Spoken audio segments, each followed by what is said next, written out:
The topics and opinions expressed in the following show are solely those of the hosts and their guests and not those of W4CY Radio, its employees, or affiliates.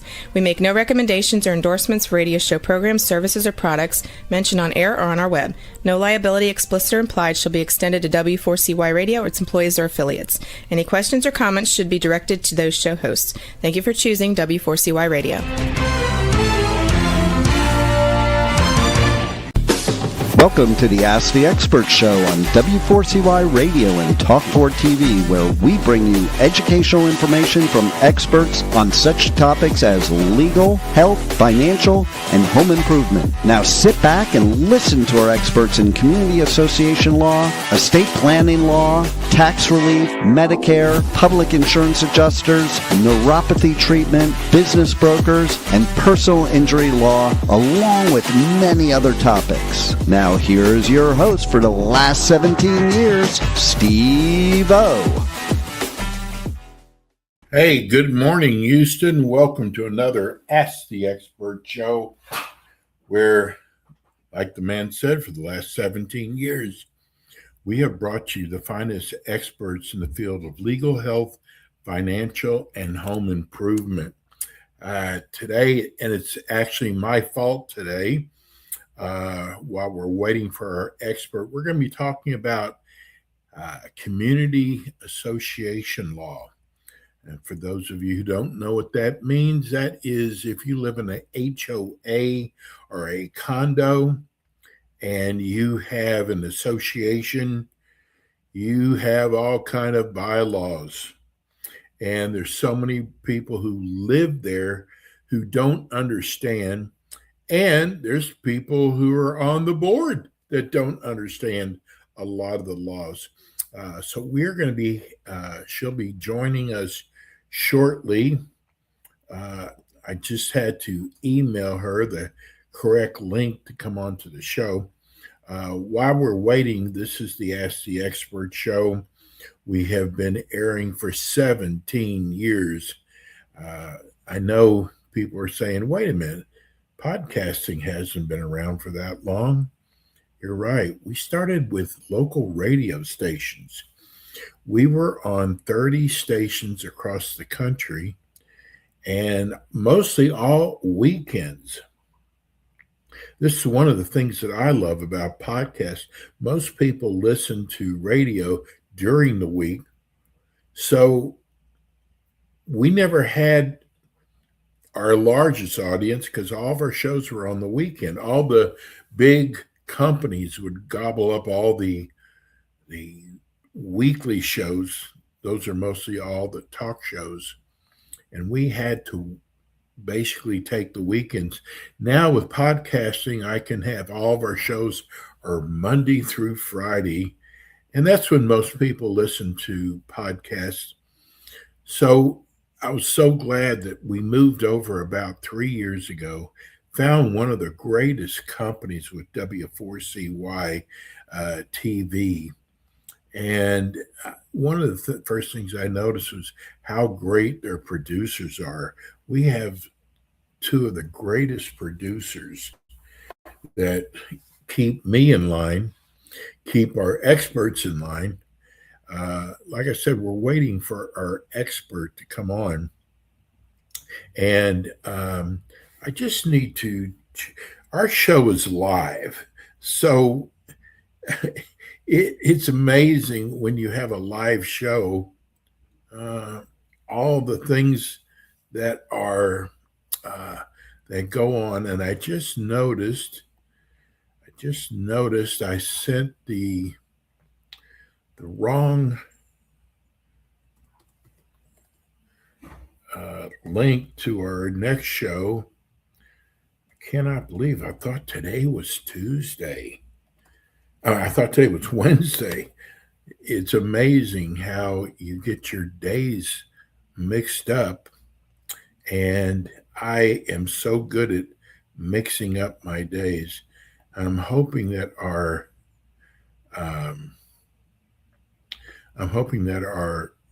expert guest will find my new email. And why I'm doing that, I'm trying to get ready in the middle of our show, trying to get ready for our next show. Hello?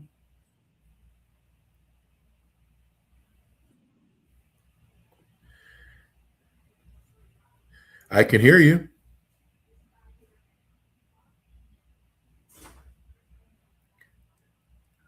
Okay. Rebel, can you hear me okay? Yes, I can. Okay. I thought I heard another voice coming. I thought it was our expert. We're waiting on. This is totally my fault. I cannot believe I did this, and I'm trying to keep this from happening again. Hello?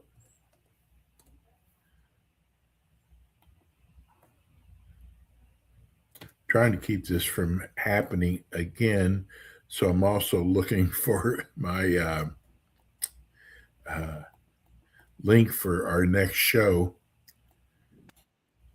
Anyway, I want to get back to our Ask the Experts so people understand. Oh, I think she's on with us. Hello, Shannon. Totally my fault. I am so sorry. For some reason, I was thinking today was Wednesday. It definitely is not. Good morning to you. Good morning. I'm sorry I had the wrong link and then I wasn't sure of the day. I'm really sorry. It's totally my fault. Shannon, we have got so many new listeners. Tell people about Lang and Associates. Sure. We're a small law firm here in Houston. I formed the firm about 10 years ago after leaving, kind of a big law environment. I worked for some international law firms doing really big work, but decided I wanted to do something, a little more personal where I could have more direct contact with clients. And over time, we just developed this community associations practice. We now represent dozens, hundreds of homeowners associations and condo associations throughout Texas, largely in the Houston area. And we, really pride ourselves on providing good service, being respectful and kind to our clients and to homeowners, and really trying to support our communities as they try to improve their, standard of living and property values for their members. Shannon, what is, you have a lot of associations that you represent. What is some of the biggest questions that you get on a weekly basis? The question we get most of the time is, can they really do that? In relation to any number of HOA issues. And generally, unfortunately or fortunately, the answer is yes. Homeowners associations do have a lot of power and authority, and that's largely because they are considered voluntary. No one's forced to move into a deed restricted community. Nobody has to choose to be in a community with a HOA. But that being said, everybody really hates their HOA until the neighbor paints their house pink, or, one of the kids takes up drums, and, you want some help. But can they do that is something we hear a lot. What we're hearing a lot recently, what we're having a lot of questions about are short-term rentals and emotional support animals. Those are big issues that we talk about a lot with our communities as well. With respect to the former, can they ban short-term rentals? Yes. With respect to the latter, do they have to accept my emotional support animal? Well, under some recent changes to federal regulations, maybe not. And so we're spending a lot of time talking to our clients about those things. People don't understand how running a board, an association, is like running a major company, isn't it? It definitely is. We have communities that have multi-million-dollar budgets, and we have communities that have budgets in the low five figures, and they still have a lot of things they need to do with all that money, and a lot of documentation and transparency and communication about all that. It's very much like running a business. And that's why we think it's so important that our communities have good service providers, good management, good law firms, good vendors, because it's very easy to be taken advantage of. I tell you, another question that we get is people who are thinking about running for the board, and they all want to know the same thing. What kind of requirements should they have? What kind of background should they have to run for the board?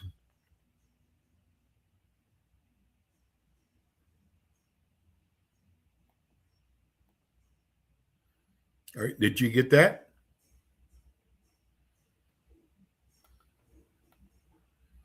Okay, can you hear me? Yeah, I'm having a little connectivity problem, but really what we tell people is you're only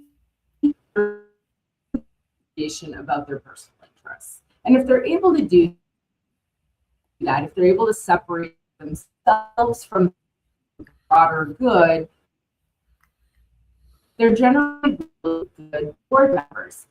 It helps if you can get multiple people. It helps being part of a lead argument. There's no requirement to have a background in accounting or law or complete that. And we would hate for people not to run for the board because they think that they have to have some special expertise. Are you a nurse? You could be a great board member. Do you work with computers? No problem. Are you interested in serving? You're probably going to be a perfectly good board member. Shannon, we get this question a lot. We just got this from our TikTok about HOA. Can you enter a property without permission? Yes, often you can. The place to start is always the deed restrictions. For a subdivision, your deed restrictions could very well provide that the board or representatives of the board have the right to enter, to inspect, or to do forced repairs. The key is to look in your documents. With condos, almost certainly. And the reason for that is just the different way that condos are constructed and sold. With condominiums, you really only own the interior of your unit. And then everything else on the property is owned in common with the other members. And because of that shared ownership structure, the condo association does have a lot of right and power to do things to ensure that a unit isn't negatively impacting the rest of the community.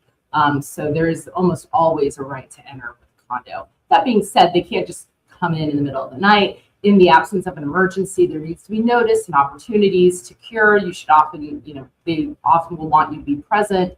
But at the same time, you can't prevent this from happening by just digging in, refusing to open the door, what have you. If they have the right to enter, they have the right to enter. This is from YouTube. I have been watching all your shows on replays. Today's one of the first days I could watch it live. Can my association keep me from renting my house? Possibly. Again, the place to start is always the deed restrictions. Now, the open question is whether you can be prevented from renting altogether. There's some case law in Texas that suggests that the ability to rent is a core right of property ownership. I haven't seen this challenged, but where we do see challenges or where we do see activity from HOAs are with things like rent caps, where a limited number of homes in the community can be leased at any one time. And if that cap has been reached, you would put on a waiting list. Those have been upheld as valid as long as they're in your deed restrictions. There are also rules in some communities that require the owner to live on property for some period of time before they can rent. Those have been held enforceable. And of course, prohibitions on short-term rentals have been upheld all the way up to the Texas Supreme Court. So you very much can be limited. And one thing we think is important for people to understand is if you're buying a property with the intent of it being an investment property, because particularly if you want to do a short-term rental, don't do it in a deed-restricted community. Because even if you can do a short-term rental now, the deed restrictions almost universally provide that they can be amended. And if the members amend to prohibit short-term rentals, you will not necessarily, almost certainly, you will not be grandfathered in, and that use of the property will have to stop. The courts have held that you can't reasonably rely on a forever grant of the right to short-term lease if the documents can be amended. You're always on notice that things can change. So read the documents before you buy. This is a question we also get a lot of people asking. They all talk about how their assessments have gone up this year a lot. And they want to know, is that legal?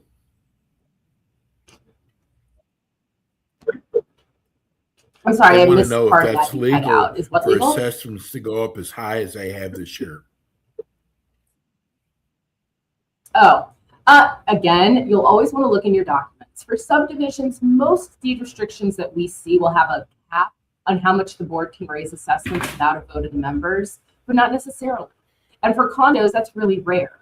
And right now with condo, you probably are seeing some pretty substantial increases in assessments because of changes in the market in the last few years. And this also, of course, is impacting subdivisions.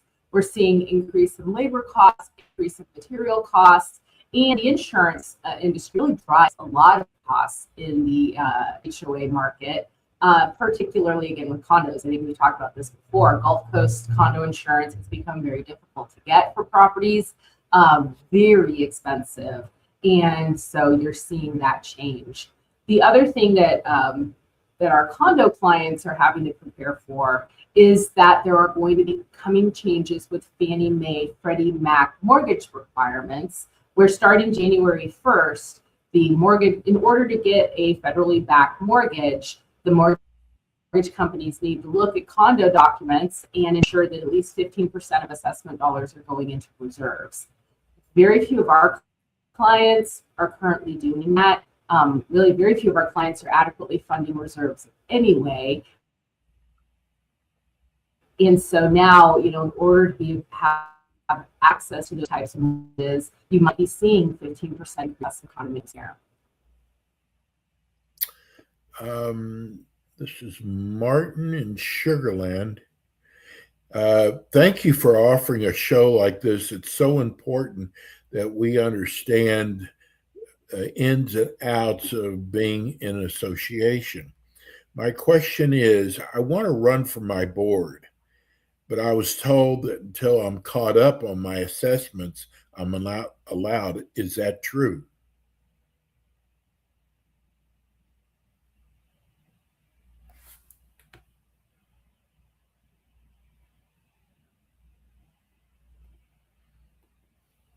I'm sorry, Did you hear that? Steve. I'm having really rough connectivity. Let me try. He wants to know if he wants to run for his board. Can you hear me, Shannon?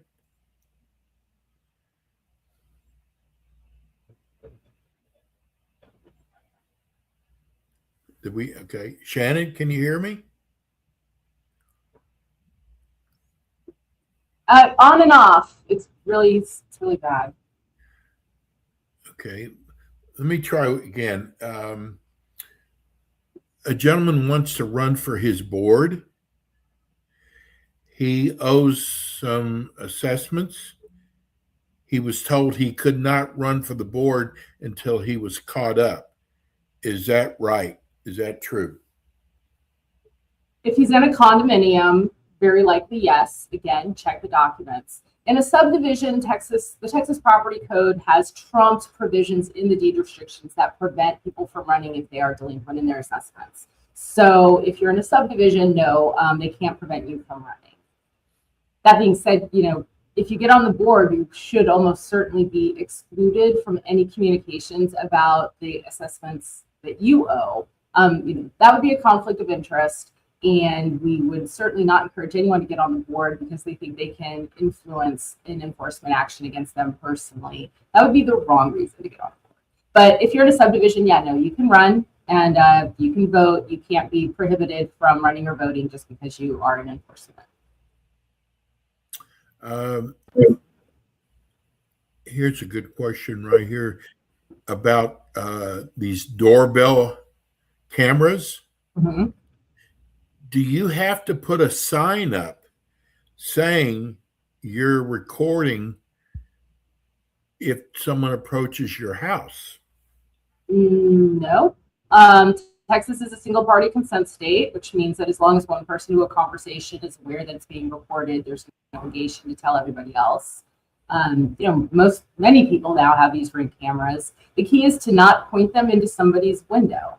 There's no expectation of privacy outside or in common areas, but you can't be putting cameras trained into somebody's backyard or into their windows, you could expect that the HOA might step in and address that. But no, I mean, I'm not aware of any requirement to post signage that someone's being recorded. This is from a Houston police officer. He said, I normally drive my car home, and I want to know, I've been told I can only have one car, and I cannot use my police car as in parking. Can they and my board do that to me? Well, I mean, I always give the same answer, which is start with the documents. Right. You know, there are frequently prohibitions on commercial vehicles in restricted communities. I will say, many of our clients' special vehicle that could be required to be kept inside a garage.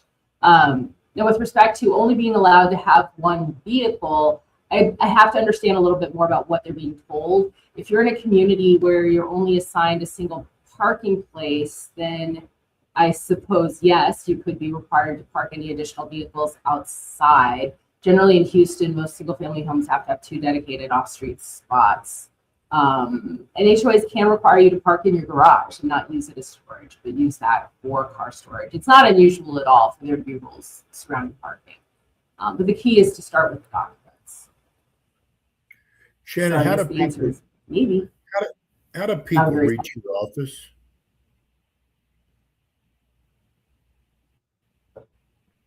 Shannon, how do people reach your office? Absolutely. You can call us 832-479-9400. We do answer the phones. If you get our voicemail, it means every person in the office is on the phone, but we will call you right back. And we have a website, shannonlanglaw.com. We welcome phone calls from owners and boards. We're happy to chat with people and happy to see if you're looking for new representation, if we'd be a good fit for your community. Shannon, I apologize about we do a live show. I was watching Fox the other night, and even they, with all their sophisticated equipment, they freeze up. But Shannon will be back again with us next month. Shannon, thank you so much. Have a wonderful week. Hey, watch out for that weather. We're in hurricane season. That's right. Thanks, Steve. We'll see you next month. Lang and Associates. We're going to go to break. We'll be right back. Thanks for tuning in today to the Ask the Expert show on W4CY Radio and Talk4 TV. Tune in next week and every week to hear more from our experts on personal injury, insurance, air condition repairs, estate planning, Medicare, and many other topics in the areas of legal, health, financial, and home improvement. See you next week.